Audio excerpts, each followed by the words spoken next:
Some cattle producers call it windrow grazing, others call it swath grazing, but no matter the name, the benefits are the same. This management practice lowers harvesting and feeding costs by a pretty significant number. Nebraska Extension educator Dr. Aaron Berger has researched the topic for years and joined me to explain more.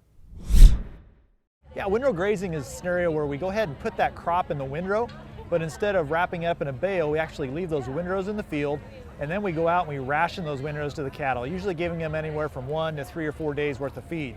So the real advantage of windrow grazing is, first, we're going to reduce our harvest expense. If you think about it, we've got the cost of windrowing that crop, but we don't have the cost of baling the crop, hauling the bales out the field, and then hauling the bales back to the cattle.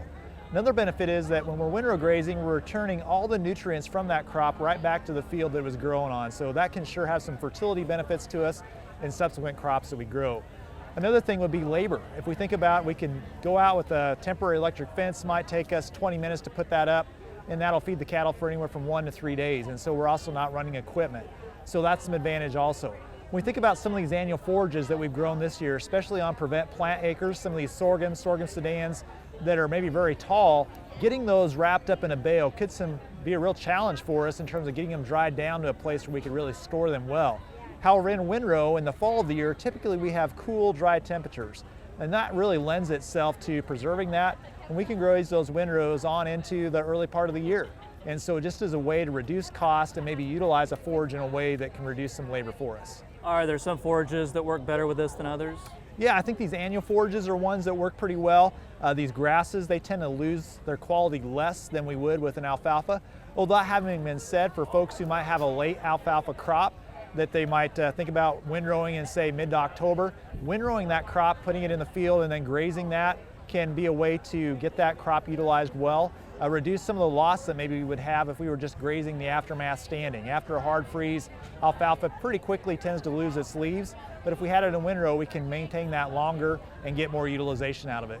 And then precipitation patterns are going to be different throughout different parts of the state. How does that impact things? Yeah, so as we think about where we're at in the state, probably the further east you go, the more challenging it is to use this. Probably want to have your window of utilization be more quickly.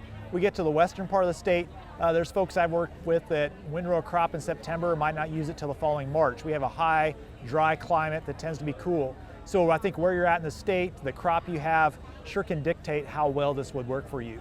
Do you think, from the folks you've talked to, is this something that a lot of farmers know about or something they consider, or do they just say, I've been baling forever, I'm just going to keep doing that? Well, I think it has some limitations. Obviously, if you're going to windrow graze, you need to have a water source there and you need to have some fence. So there's places where logistically the challenge of that makes it pretty difficult to put in place. You know, I think also they think about a windrow in the field in the summertime and they think, it turns into junk. Why would I want to do that? I think the important thing is, remember, we're changing the time of harvest. We're moving to a more cooler, dry time where really that lends itself better to a windrow grazing scenario. Once we get into the fall and we get some cold temperatures, mold growth, some of the challenges that happen with a summer type scenario are not as much of an issue for us.